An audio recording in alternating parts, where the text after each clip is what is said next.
Bonjour Monsieur le maire. Bonjour. Alors lorsqu'on arrive à Milly-la-Forêt, on a le sentiment d'un petit village extraordinairement préservé, d'une forêt formidable. Est-ce que l'image idyllique de Milly-la-Forêt est conforme à la réalité? Pratiquement, oui, vous avez vu. Et puis on essaye de faire vivre ce village, de préserver aussi tout, à la fois notre passé, puis vivre avec le présent quand même. Et c'est vrai qu'on a la chance, depuis une cinquantaine d'années, d'avoir su préserver ça. On fait partie d'un parc aussi, qui est le parc du Gâtinais, ce qui nous aide aussi à préserver, à la fois nous oblige, mais bon, non, ça s'est bien passé. Moi, je trouve que les maires successifs, depuis la guerre, ont bien fait attention à notre patrimoine et ont bien développé les choses. Alors justement, je voulais demander comment est-ce que vous êtes devenu maire? Vous étiez quand même dans une famille qui était traditionnellement orientée vers la mairie. Oui, traditionnellement, oui. Mon arrière-grand-père était maire un jour. Et puis, un jour? Pourquoi un jour? Parce que, je sais pas, il a vu quand il est rentré à la maison, ça n'a pas dû plaire à tout le monde. Mais oui, ça c'était au début du siècle. Mon oncle a été maire une dizaine d'années, dans les années 50. Et puis bah, voilà, c'est pour ça que... Et comment vous avez eu la fibre? J'aime les autres, j'aime m'occuper de leur village. J'ai une vie associative très riche depuis très longtemps. C'est naturellement qu'on devient maire à ce moment-là. Alors justement, comment est-ce que, vous parlez de vie associative, comment est-ce que vous restez en correspondance permanente avec vos électeurs? J'ai vu naturellement votre bulletin municipal, mais est-ce qu'il y a un autre site, d'autres moyens? Vous les consultez comment? Moi, je suis beaucoup présent dans la rue. J'ai la chance d'être maire pratiquement à plein temps. Donc je les rencontre un peu partout. Ma porte est ouverte, tout le monde le sait. Donc quand ils ont envie d'un rendez-vous, des fois ils prennent des rendez-vous, mais si je les prends au vol, je les reçois tout de suite si je suis libre. J'aime ça, j'aime le contact avec les gens et ils le savent, donc ils me rencontrent quand ils veulent. Au fond, vous êtes un partisan du non-cumul des mandats, c'est-à-dire quand on est maire, on a peu le temps de faire autre chose. Alors je cumule quand même, puisque je suis maire et président de la communauté de communes. Oui. Bon, ça, c'est des choses qui sont naturelles, dans le même registre, de 6 communes, 10 000 habitants, c'est pas énorme, mais bon, on travaille justement. Alors ça, c'est beaucoup plus difficile à faire travailler les maires ensemble, ça c'est... Pourquoi chacun tire à Uadia? Oui, et puis on est ville-centre, nous. Quand on est ville-centre dans un canton, les gens ont l'habitude de profiter des services de la ville-centre sans forcément les payer. Donc après, quand on fait une communauté de communes et qu'on partage et qu'on doit partager un certain nombre de choses, ils ont un peu de mal, quoi. Mais bon, ça va venir petit à petit. Alors, combien de gens vivent à Milly? Combien de résidences secondaires? Ça a été longtemps un endroit où il y avait pas mal de résidences secondaires. Comment est-ce que vous faites le partage entre les uns et les autres? On est à peu près 5000 habitants, pas tout à fait encore, à une centaine près. Il y a beaucoup moins de résidences secondaires que dans le temps. Pourquoi? Parce que les gens s'y sont plus, ils sont venus y habiter. On est proche de Paris. Et il y a quand même, au niveau des emplois locaux et autour, sur Évry, Corbeil, Étampes, Fontainebleau, on n'a pas trop de chômeurs. On a un taux de chômage autour de 6 à 7 %, ce qui est quand même moins que les autres. Et puis les gens s'y plaisent, ils viennent. Donc on a beaucoup de gens qui étaient en résidence secondaire puis qui sont venus passer la retraite ici. Donc les résidences secondaires sont beaucoup plus dans les villages autour que chez nous. Et les habitants, les résidents permanents travaillent dans le département ou à Paris? Dans le département et à Paris, beaucoup sur Évry, puisqu'on avait IBM qui s'appelle Altis maintenant, on avait la SNECMA, on avait mais beaucoup dans le département. Il y en a. Et donc je suppose que ça vous oblige à, au point de vue scolaire, établir des cantines, des garderies, puisque les gens ne sont pas toujours là, et les parents reprennent les enfants, je suppose, assez tard.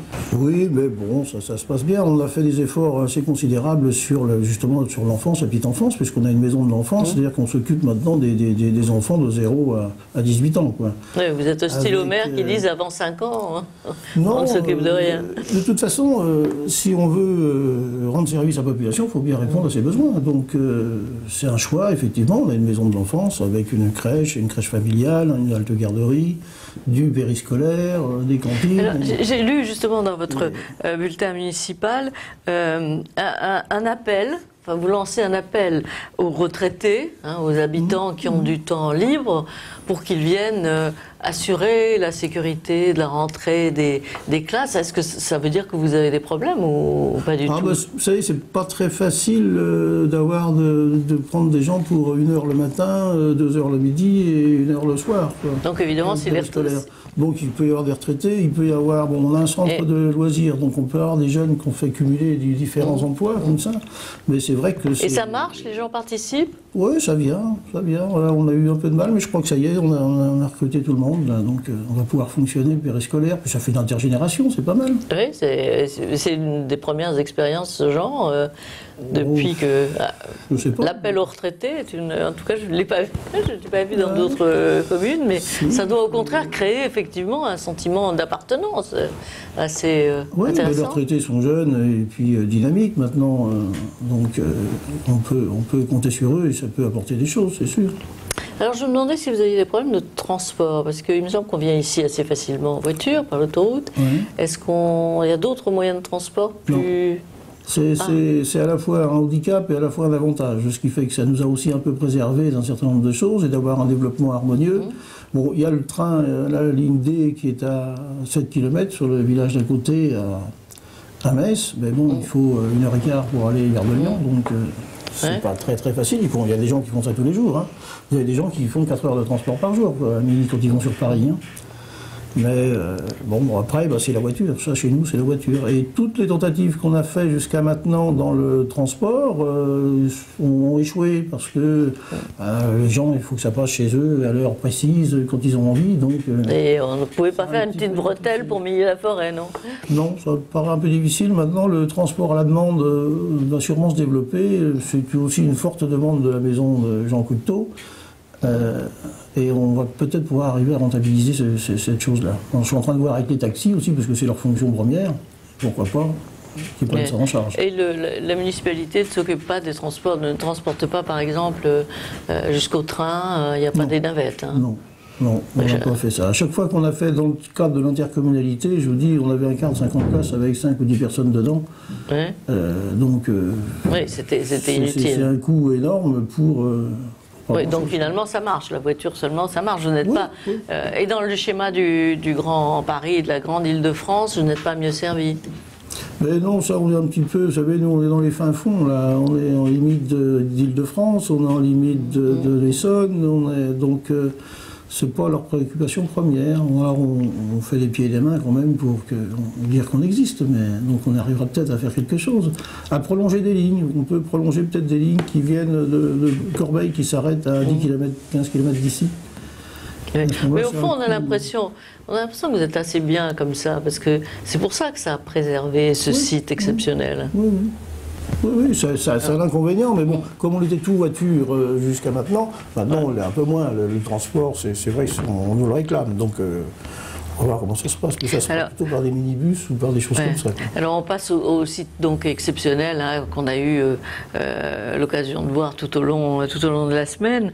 Alors je voulais d'abord vous demander comment vous entretenez la forêt. Est-ce que ça dépend de la municipalité? Ça dépend parce que la forêt est très jolie, le domaine tout entier est très joli. La municipalité a quelque chose à voir ou c'est national? C'est aussi national, puisque c'est l'ONF qui gère jusque la forêt à l'heure et demie. Alors Milly, il y a quand même environ 400 hectares de bois, puisqu'on a eu un héritage assez fabuleux, où ça on entretient. Alors il y a un partenariat avec l'ONF, mais où j'aime bien faire les choses moi-même.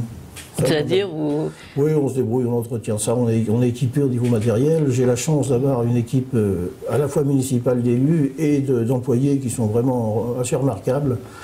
On a la première fleur, là, dans les villages de 1000 à 5000 habitants. Cette année, on est les premiers, donc donc tout ça, on a l'habitude d'entretenir. Puis on est quand même un peu paysans, nous, ici, on est un peu enracinés dans le monde des plantes médicinales, dans le monde du maraîchage, donc... il y a une certaine tradition d'entretenir les choses correctement. Alors, il y a aussi tout un patrimoine qui d'ailleurs s'explique par votre tradition assez maraîchère. Bon, c'est la Grande Halle d'abord. Alors comment vous l'avez là aussi, comment vous l'entretenez? Est-ce qu'il y a un service particulier d'entretien du patrimoine? Non, il n'y a pas de service particulier, c'est une tâche de tous les jours d'entretenir, de regarder, de faire les travaux qu'il faut. Alors si vous-même et vos adjoints, vous passez dans les rues, vous regardez ce qu'il faut faire, Oui, bien sûr, oui. Et puis les gens nous le disent aussi des fois quand il y a des choses qui ne vont pas bien. Donc, et puis on entretient. Bon, vous savez, on entretient un petit peu la ville comme on entretient son propre patrimoine. Non, parce qu'on a l'impression que cette halle, cette halle de bois, qui est donc la plus ancienne, le plus ancien monument ici, on a l'impression quand même que ça. Si on ne le surveille pas, ça pourrait s'écrouler. Je suppose qu'on le surveille avec une attention. C'est solide, hein, ça tient depuis 500 ans. Oui, justement. On a refait quelques piliers, on a refait quelque chose, mais c'est... Et il y a encore un marché. Il y a encore un marché tous les jeudis après-midi. C'est assez rare, en Ile-de-France, c'est l'après-midi. Mais il y a un très beau marché du jeudi après-midi. Si vous voulez venir vous promener un jeudi après-midi, vous pouvez. Avec joie. Puis il y a aussi beaucoup d'autres bâtiments, le château, alors on a l'église, un château qui est privé. Le lavoir. On a du mal, on a pas mal de petits lavoirs, puisque vous avez vu ça, on a fait visiter ça. On a, oui, une église qui date du 12e, 13e et plus, puisque donc il y a un petit patrimoine qui est un petit peu caché, donc nous on a l'habitude on le voit plus, quoi. Là, on la voit forcément, l'église, on la voit. Mais il y a tout un tas de petits lavoirs, tout un tas de petites maisons. Et le dimanche, je suppose qu'il y a beaucoup de gens qui viennent de partout regarder Mille-la-Forêt. Oui, on a beaucoup de visiteurs. Ça veut dire une infrastructure hôtelière, alors ça manque restaurant. un petit peu. Ça manque un petit peu. Restaurant, ça va, mais il nous manque un restaurant, un petit peu de prestige. Sinon, on a des bonnes tables, on mange quand même bien à midi. Hein. Mais l'hôtellerie, ça, c'est pas encore bien mûr. On a quelques chambres d'hôtes, mais on n'a pas un hôtel, et ça nous manque. Donc, alors, des gens célèbres ont habité ici, dont Jean Cocteau, donc on a vu sa maison. Est-ce qu'il reste encore quelque chose de cet esprit-là? Il y a des peintres aussi qui sont venus. Est-ce qu'il reste quelque chose de cet esprit culturel, tout à fait original? Ça se fait quand même assez discrètement. On a un certain nombre de gens, d'artistes divers et variés qui passent, aussi bien des peintres que des acteurs, et qu'on croise dans Milly de temps en temps, mais ils ont la chance de ne pas être dérangés quand ils viennent chez nous, on leur saute pas dessus, quoi. Ouais. Donc, on est discret à Mille-la-Forêt, c'est ça? Voilà, tout le monde discret. D'ailleurs, Cocteau était dans Milly, mais d'une façon discrète, et puis il se promenait dans la rue, il a acheté son Mickey. Chez le marchand de journaux, mais bon, oui, c'est vrai qu'on est discret, on fait notre travail. Vous organisez en décembre, hein, je crois, un salon multi-collection au gymnase de Milly. Oui. Qu'est-ce que c'est que ce... Alors, c'est une association de philatélistes qui organise ça, donc c'est multi-collection autour de la carte postale, autour des timbres, autour... Oui. Il y a une influence, parce que vous êtes le seul aussi à faire ça, non? Alors, c'est la première fois qu'on fait ça à Milly. Donc on va voir ce que ça donne, mais oui, on aura beaucoup de monde, parce que on a la chance aussi à Milly, quand on fait des manifestations, d'accueillir plein de gens. On a le marché de l'herboriste qui attire beaucoup de gens au mois de juin, et puis on a les salons d'antiquité tous les 3 jours. Vous êtes un maire heureux, je vois ça. Je suis un maire heureux. Je vous ai demandé, comme traditionnellement, 2 photos. Une photo un peu privée, une photo publique. Alors vous me les commentez. Voilà la photo que vous avez choisie, une photo qui vous tient à cœur. Oui, c'est le Conservatoire des plantes médicinales, donc qu'on a transformé. Ça me tient à cœur pour différentes raisons, parce que j'ai été président de ce conservatoire et j'ai participé à ce qu'on puisse faire un musée dedans. Donc, et puis ce séchoir, et le séchoir de mon arrière-grand-père aussi, qui a été construit il y a plus de 100 ans. Et c'est le premier séchoir d'une belle entreprise qu'on a ici, qui s'appelle l'entreprise d'Arigal, qui est dans les plantes aromatiques. Donc c'est tout un symbole. Puis c'est un endroit où... C'est à la fois un symbole familial et un symbole d'activité. Et alors le deuxième c'est votre photo de maire. C'est un cadeau d'une de mes adjointes dans le précédent mandat, qui connaissait l'attachement à mon oncle maire, Pierre Darbonne. Donc je vous ai dit qu'elle était maire une dizaine d'années, de 52 à 62, et elle a fait le parallèle avec la mairie au-dessus, parce que bon, elle sait que c'est mes passions, quoi. C'est un de ses cadeaux pour le jour de l'an ou à Noël. Donc, et puis la mairie aussi est très jolie, je crois qu'on la le voit mairie là. est jolie, ouais. Ça c'est un artiste local, c'est un artiste local que vous avez peut-être vu, qui s'appelle Janusz Reska, qui a fait ça, donc c'est mes racines, quoi. Merci monsieur le maire. C'est moi qui vous remercie. J'aime quand on parle de lui.